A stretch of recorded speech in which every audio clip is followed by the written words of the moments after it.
अखण्डमण्डलाकारं व्याप्तं येन चराचरं तत्पदं दर्शितं येन तस्मै श्रीगुरुवे नमः। अनाद्यं परमाराध्यं शिवशक्तिस्वरूपिणीं प्रत्यक्षं सद्गुरुरूपं चिन्मयीं परमेश्वरीं शिष्यहृदिविहारिणीं भुक्तिमुक्तिप्रदायिनीं नमामि श्रीगौरेश्वरीं दामोदरविलासिनीं। वागीशाद्या शूरगणा सर्वार्था नामोपक्रमे जङ्नत्वा कृतकृत्वा सुस्थं नमामि गजाननं।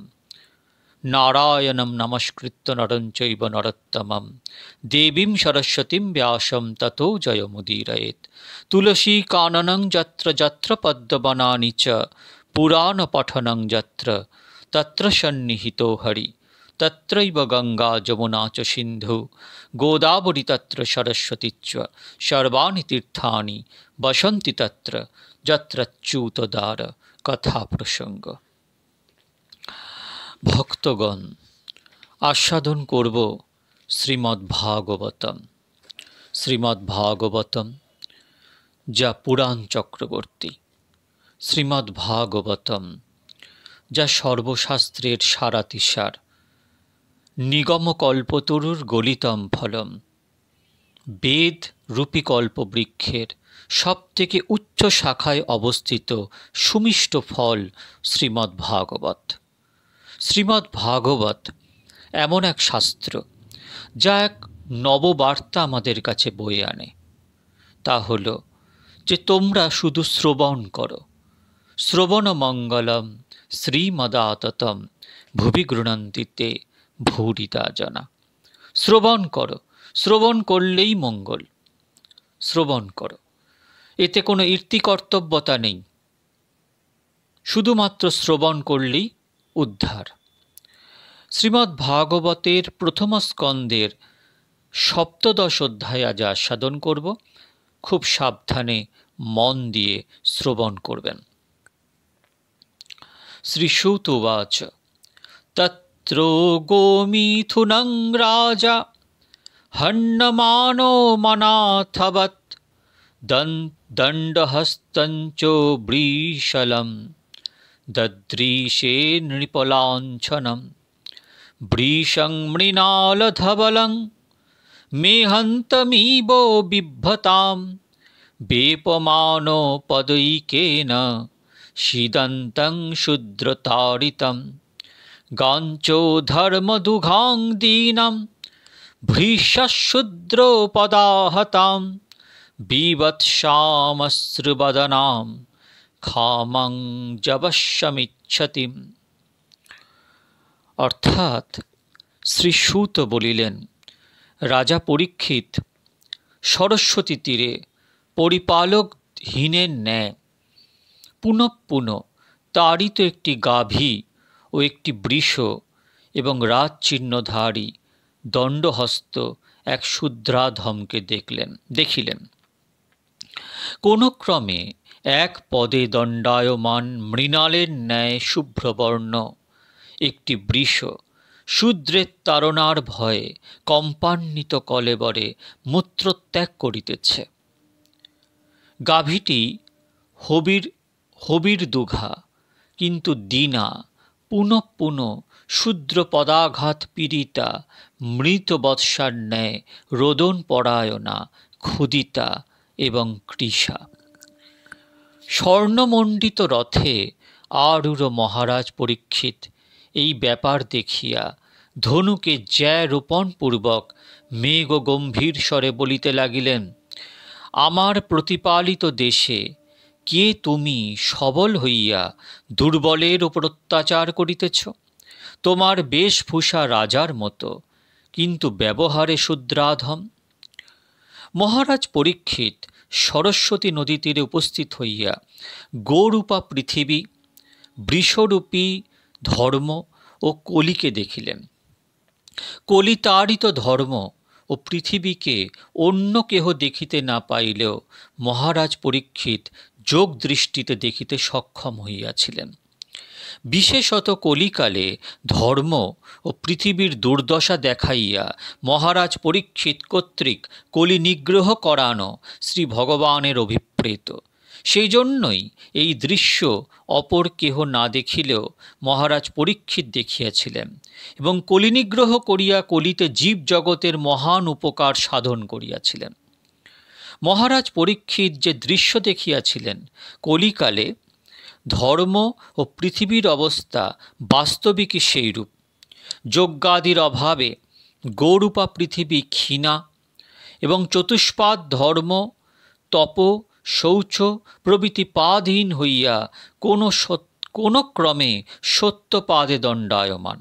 কলি ভীষণ মূর্তিতে উপস্থিত হইয়া তাহাদের তাড়না করিতেছে। অর্জুন এবং শ্রী ভগবান নিজ ধামে গমন করিয়াছেন।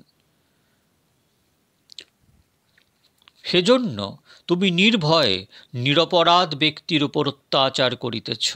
তুমি যেই হও, তুমি অপরাধী, অতএব প্রাণ দণ্ডার্হ। যস্তুং কৃষ্ণে গতে দূরম সহো গাণ্ডীব ধন্যনা সচ্যো হস্যো শোচ্যান রহসি প্রহরেণ বদমর্হসি তং বা মৃণাল ধবল পাদৈর্নূনঃ পদাচরन् বৃষরূপেণ কিং কশ্চিৎ দেবন্য পরিখেদয়ন।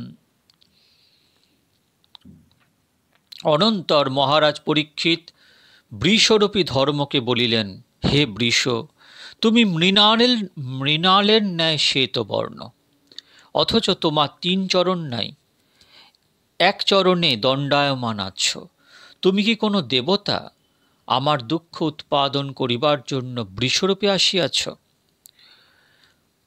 কুরুকুল তিলক পাণ্ডবগণের বাহুদণ্ড প্রতাপে সুরক্ষিত এই পৃথিবীতে তুমি ভিন্ন অপর কাহারও অশ্রুপাত হইতে দেখা যায় না। মহারাজ পরীক্ষিত প্রথমত কোনো বিচার না করিয়াই সবল দুর্বলের উপর অত্যাচার করিতেছে, এই দোষী সর্বপ্রধান রূপে গ্রহণ করিয়া কলিকে তর্জন করিতে আরম্ভ করিলেন। যদিও কলি রাজবেশেই ছিল, তথাপি রাজাধিরাজ পরীক্ষিত এই নিন্দিত কর্মা ব্যক্তির রাজবেশের মর্যাদা না দিয়া কেবলমাত্র ব্যবহারের ত্রুটি ধরিলেন এবং বলিলেন, তুমি যেই হও, দুর্বলের ওপর অত্যাচার করিয়াছ, আর তোমার রক্ষা নাই। কৃষ্ণ অর্জুন এখন পৃথিবীতে নাই বলিয়া কি অধর্মের জয় হইবে? এখনও অর্জুনের পৌত্র কৃষ্ণের দাস পরীক্ষিতের নাম ধরাধাম হইতে বিলুপ্ত হয় নাই।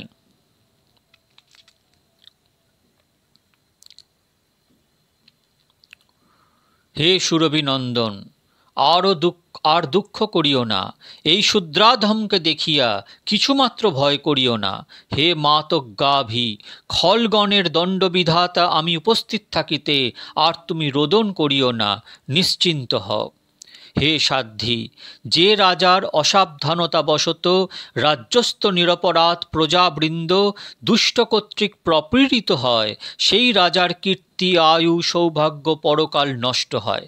দুঃখিত ব্যক্তির দুঃখ হরণ করাই রাজার পরম ধর্ম। অতএব আমি এই পরপীড়ক নিন্দিত ব্যক্তিকে বধ করিব। হে সুরভিনন্দন, তুমি চতুষ্পদ, কিন্তু এখন তুমি এক পদে বিরাজমান। সুতরাং তোমার 3 পদ কে ছেদন করিল তাহা বলো। শ্রীকৃষ্ণ চরণ সেবন পরায়ণ পাণ্ডব রাজগণের রাজ্যে তোমার মতো দুর্দশাগ্রস্ত ব্যক্তির থাকা কিছুতেই সম্ভব হতে পারে না। হে বৃষ, তোমাদের মতো নিরপরাধ সাধু ব্যক্তিগণের অঙ্গচ্ছেদ করিয়া কে পাণ্ডবগণের কীর্তি লোপ করিল তাহা বলো। যে নির্দোষ ব্যক্তিগণকে দুঃখ দেয়, তাহার আমা হইতে সর্বত্রভাবে ভয়ের কারণ আছে। বিশেষত দুষ্টের দমনে শিষ্টের কল্যাণই সাধিত হইয়া থাকে। যে ব্যক্তি শাস্ত্র মর্যাদা লঙ্ঘন করিয়া নির্দোষ জীবের দুঃখ হেতু হয়, সে যদি দেবতাও হয়, আমি তাহার বাহু সমূলে উৎপাটিত করিব। স্বেচ্ছায় শাস্ত্র মর্যাদা লঙ্ঘনকারী এবং অধার্মিক ব্যক্তিগণের শাসন ও স্ব ধর্ম অনুষ্ঠানরত ধার্মিকগণের পালনই রাজার পরম ধর্ম। ধর্ম বলিলেন, হে রাজন, যাহাদের প্রীতি ব্যবহারে সন্তুষ্ট হইয়া অখিল ব্রহ্মাণ্ডপতি শ্রী ভগবান ও দূত সারথি প্রভৃতি হইতে অস্বীকার করেন নাই, সেই পাণ্ডব বংশধর তোমাদের পক্ষে এই প্রকার ভীত ব্যক্তির ভীতিহারক বাক্য উপযুক্তই বটে। ধর্ম উবাচ, এতদ্য পাণ্ডবেয়ানাং যুক্তমার্তা ভয়ং বচ, যেষাং গুণো গণৈ কৃষ্ণ দৌত্যাদ্যৌ ভগবান কৃত, ন বয়ং ক্লেশ বীজানি যতস্যু পুরুষর্ষভ, পুরুষং তং বীজানীম বাক্যভেদ বিমোহিতা, কেচিদ্দিকল্পবশনা আহুরাত্মনমাত্মনা, দৈবমন্যেহ পরে কর্ম স্বভাবো ম পরে প্রভুম। হে পুরুষশ্রেষ্ঠ, আমরা নানা মুনির নানা মতে দিশাহারা হইয়া সুখ দুঃখ দানের ঠিক কে কর্তা তাহার উদ্দেশ্য পাইতেছি না। অদ্বৈতবাদীগণ আত্মাকেই আত্মার সুখ দুঃখের হেতু বলিয়া থাকেন, দৈবজ্ঞগণ গ্রহাদি দেবতাকে, মীমাংসকগণ কর্মকে এবং লৌকা ও অতিক নাস্তিকগণ স্বভাবতই সুখ দুঃখের হেতু বলিয়া থাকেন স্বভাবকে। মহারাজ পরীক্ষিতের ব্যবহারে পরম সন্তুষ্ট হইয়া ধর্ম বলিতে লাগিলেন, হে মহারাজ, এরূপ সদ্গুণ আপনাতে থাকা অসম্ভব নহে। যেহেতু আপনার পিতামহগণের গুণে বশীভূত হইয়া অখিল ব্রহ্মাণ্ডপতি স্বয়ং ভগবান তাহাদের দূত সারথি প্রভৃতি হইতেও আপত্তি করেন নাই। যাহাদের গুণে গোবিন্দ বশ, তাহাদের গুণের কি আর অন্ত আছে? সেই বংশে জন্মগ্রহণ করিয়া আপনি আর্তত্রাণ ব্রত ধারণ করিবেন, ইহাতে আর আশ্চর্য কি? যাহাই হোক, জগতে সুখ দুঃখ সকলেরই আছে, কিন্তু এই সুখ দুঃখ দানের কর্তা কে তা আমরা বুঝিতে পারি না। যদি বলেন অতীন্দ্রিয় বিষয়ে শাস্ত্রই একমাত্র প্রমাণ, কিন্তু শাস্ত্র অনন্ত এবং শাস্ত্রকারগণের অনন্ত মতের মধ্য দিয়া কোনো সিদ্ধান্ত পথে উপনীত হওয়া সহজ ব্যাপার নহে। এই দেখুন না কেন অদ্বৈতবাদীগণ বলিয়া থাকেন যে আত্মজ্ঞান রহিত ব্যক্তিরাই সুখ ও দুঃখ ভোগ করিয়া থাকে, অর্থাৎ যার আত্মজ্ঞান হয়ে গেছে তার সুখ আর দুঃখ তার থাকে না, না সুখম না দুঃখম, অহম শিবহম। আবার বিচার করিলে দেখা যায় আত্মা ভিন্ন সমস্ত বস্তুই মিথ্যা। মিথ্যা বস্তুর কর্তৃত্ব কিছুতেই সম্ভবপর নহে। সুতরাং আত্মাই সুখ ও দুঃখের হেতু। আত্মৈব আত্মানো বন্ধুরাত্মৈব রিপুরাত্মনা। এই গীতা বাক্যেও বোঝা যায় যে আত্মাই আত্মার শত্রু, আত্মাই আত্মার মিত্র। সুতরাং সুখ দুঃখ দান করিতে আর কোথা হইতে কে আসিবে? দৈবজ্ঞগণ বলিয়া থাকেন, আত্মাকে সুখ ও দুঃখের হেতু বলিলে ঠিক সামঞ্জস্য হয় না, কারণ সুখ ও দুঃখ অনিয়ত এবং তারতম্য বিশিষ্ট। আত্মাই যদি হেতু হয়, তাহলে সর্বত্র এক আত্মায় সুখ ও দুঃখের তারতম্যের কারণ খুঁজিয়া পাওয়া অসম্ভব হয়। অতএব গ্রহাদি দেবতাগণই জীবের সুখ দুঃখের বিধানকর্তা। গ্রহগণের উচ্চ নীচ, সমতা, বক্রতা প্রভৃতি অনুসারেই সকলে সুখ দুঃখাদি ভোগ করিয়া থাকেন। মীমাংসকগণ বলিয়া থাকেন যে দেবতাগণ সুখ ও দুঃখের বিধানকর্তা হইলেও তাহারা যথেচ্ছভাবে সুখ ও দুঃখ প্রদান করেন না।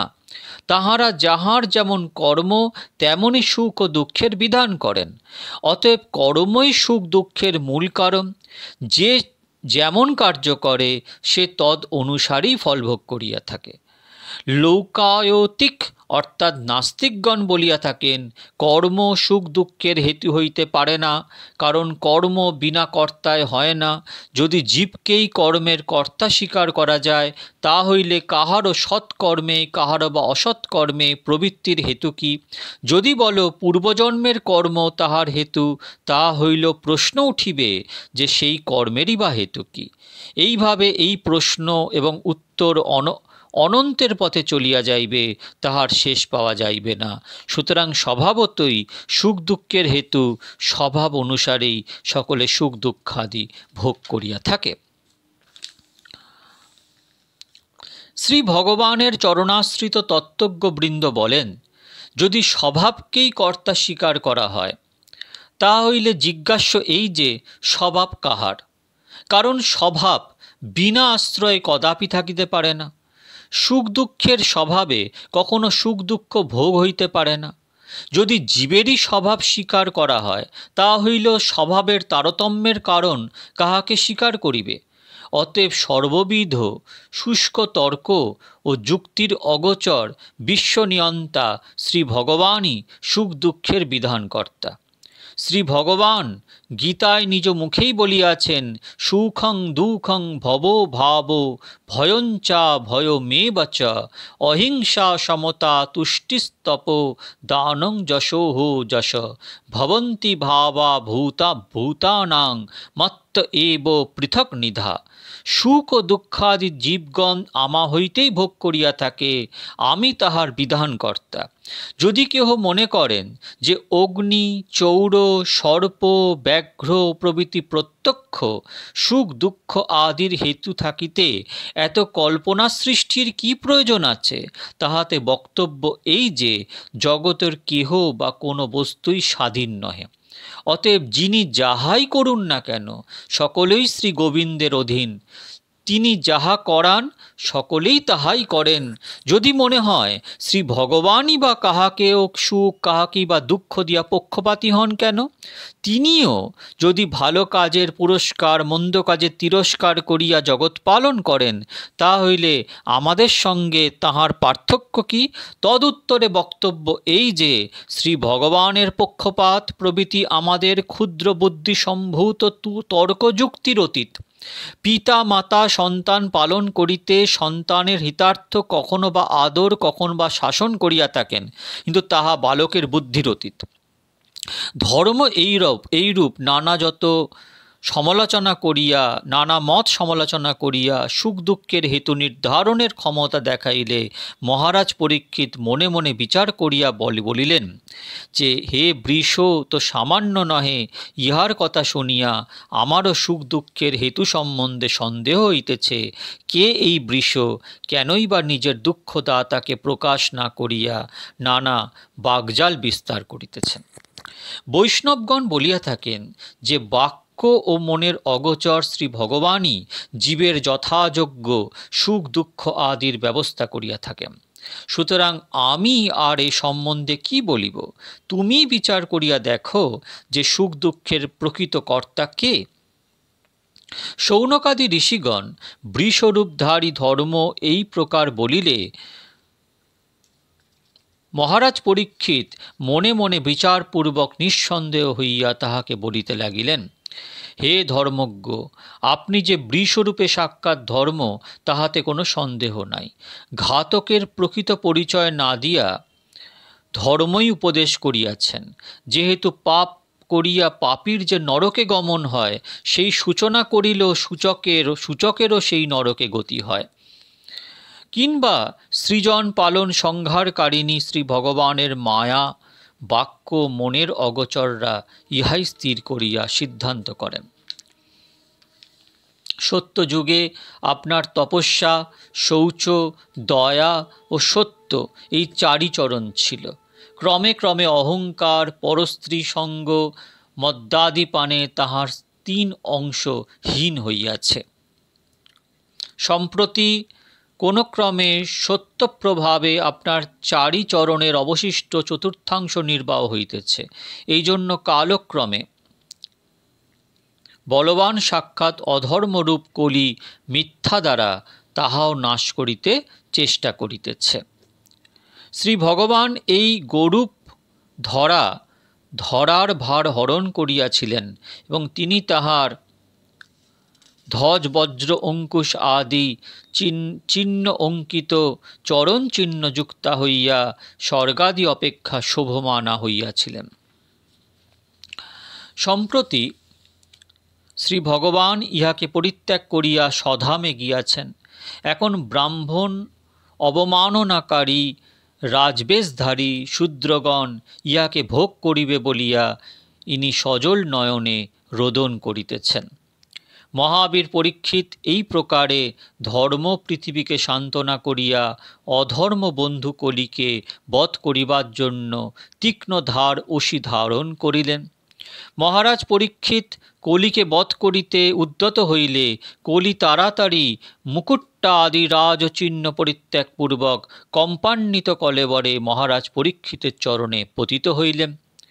শরণাগত পালক যশোধন দীনানুগ্রহ কাতর নির্ভীক হৃদয় পরীক্ষিত তাহাকে চরণে পতিত দেখিয়া আর বধ করিলেন না, পরন্তু হাস্যবদনে বলিতে লাগিলেন। মহারাজ পরীক্ষিত বলিলেন, পরম জিতেন্দ্রীয় অর্জুনের বংশধর ও তাহার যশরক্ষা তৎপর আমাদের নিকট শরণাগত ব্যক্তির কোনো ভয় নাই, কিন্তু তুমি অধর্ম বন্ধু, সুতরাং তুমি আমার রাজ্যের কোনো স্থানে কোনোভাবে থাকিতে পারিবে না। তুমি রাজদেহ আশ্রয় করিলে তোমার সঙ্গে সঙ্গে লোভ, মিথ্যা, চৌর্য, দুর্জনতা, স্বধর্মত্যাগ, অলক্ষী, মায়া, কলহ, অহংকার প্রভৃতি অধর্মসমূহ আসে উপস্থিত হইবে। হে অধর্মবন্ধ, যজ্ঞানুষ্ঠান নিপুণ যাজ্ঞিকগণ যেখানে যজ্ঞেশ্বর হরির অর্চনা করিয়া থাকেন, সেই ধর্ম সত্য আশ্রয় বাসযোগ্য এই ভারত ভূমিতে তুমি কিছুতেই থাকিতে পারিবে না। বায়ুর ন্যায় স্থাবর ও জঙ্গমের অন্তরে ও বাহিরে বিরাজমান পরমাত্মস্বরূপ ভগবান হরি যে স্থানে আরাধিত হইয়া আরাধকগণের ঐহিক ও পারত্রিক সুখ বিধান করিতেছেন, সেখানে তোমার থাকা কিছুতেই সম্ভবপর নয়। সুত শৌনকাদি ঋষিগণকে বলিলেন, হে ঋষিগণ, মহারাজ পরীক্ষিতের পূর্বোক্ত আদেশে ভয়ে কম্পান্বিত কলি সাক্ষাৎ যমের ন্যায় বধোদ্যত খড়গহস্ত পরীক্ষিতকে বলিতে লাগিলেন, হে সার্বভৌম, আপনার আদেশে আমি পৃথিবীর যেখানেই বাস করি না কেন সেখানেই ধনুর্বাণ হস্ত আপনাকে দেখিতে পাইব। অতএব হে ধার্মিক চূড়ামণে, আপনার আদেশ পালনপূর্বক যেখানে নিরুদ্বেগে থাকিতে পারি আমাকে এই প্রকার বাসস্থান দিতে আজ্ঞা করুন।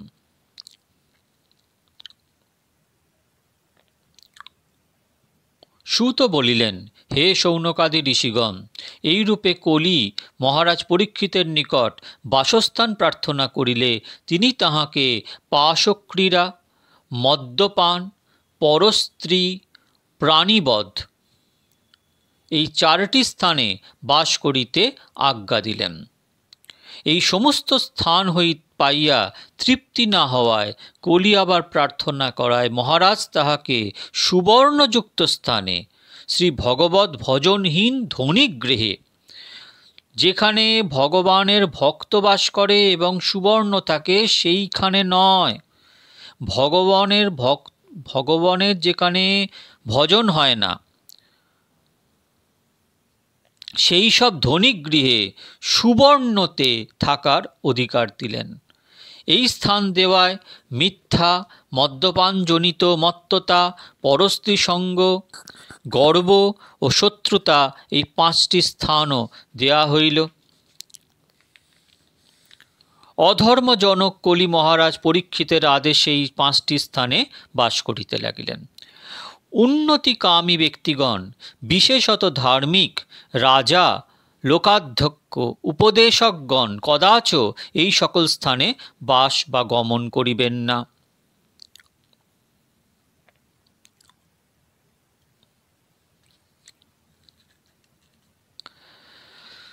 কলি বারে বারে মহারাজ পরীক্ষিতের নিকট স্থান দান প্রার্থনা করিলে তিনি মনে মনে চিন্তা করিতে লাগিলেন যে প্রার্থীর প্রার্থনা পূরণ না করায়ও একটা মহা অধর্ম। আবার কলিকে যেখানে স্থান দেব সেই স্থানেও অধর্মের প্রসার বৃদ্ধি পাইবে। এখন কি করি? পরিশেষে তিনি চিন্তা করিয়া স্থির করিলেন যে যেখানে অধর্মের নিত্য বসতি আছেই সেই স্থানেই কলিকে স্থান দিই। এই প্রকার স্থির করিয়া কলিকে বলিলেন, দূতক্রীড়া, মদ্যপান, পরস্ত্রীসঙ্গ, প্রাণীবধ, এই 4টি স্থান তোমাকে দিলাম। তুমি এই 4 স্থানে বাস করিবে, কদাপি ইহার বাহিরে যাইও না। এই স্থানে বিবেচ্য এই যে তপস্যা, শৌচ, দয়া, সত্য, ধর্মের এই 4ই চরম। তাহার মধ্যে অহংকারে তপস্যা, পরস্ত্রীসঙ্গ প্রভৃতিতে শৌচ, মত্ততায় দয়া, মিথ্যায় সত্য নষ্ট হয়। সুত মহারাজ পরীক্ষিত কলিকে দূত ক্রীড়ার স্থানে থাকিতে আদেশ করিলেন, কারণ সেখানে সত্যনাশক মিথ্যা নিত্য বিরাজিত। এইরূপ হোম যাগাদি ব্যতীত অবৈধ মদ্যপান স্থানে তপস্যানাশক মদ, বেশ্যালয় প্রভৃতি পরস্ত্রী সঙ্গস্থানে শৌচনাশক সঙ্গ, অশ্বমেধাদি ব্যতীত অবৈধ প্রাণীবৎ স্থানে দয়ানাশক হিংসা, ক্রূরতা প্রভৃতি বিরাজিত। মহারাজ পরীক্ষিত এই রূপে কলির স্থান নির্দেশ করিলে কলি করজোড়ে বলিল, হে মহারাজ, এতাদৃশ স্থান আমাকে দেওয়া বা না দেওয়া সমানই, কারণ আপনি আমাকে দূত ক্রীড়া প্রভৃতি স্থানে থাকিতে আদেশ দিয়াছেন শুনিলে আর কেহ দূত ক্রীড়াদি করিবে না। বিশেষত আমার সম্বন্ধ ব্যতীত কাহারও দূত ক্রীড়াদির প্রবৃত্তিও জন্মে না।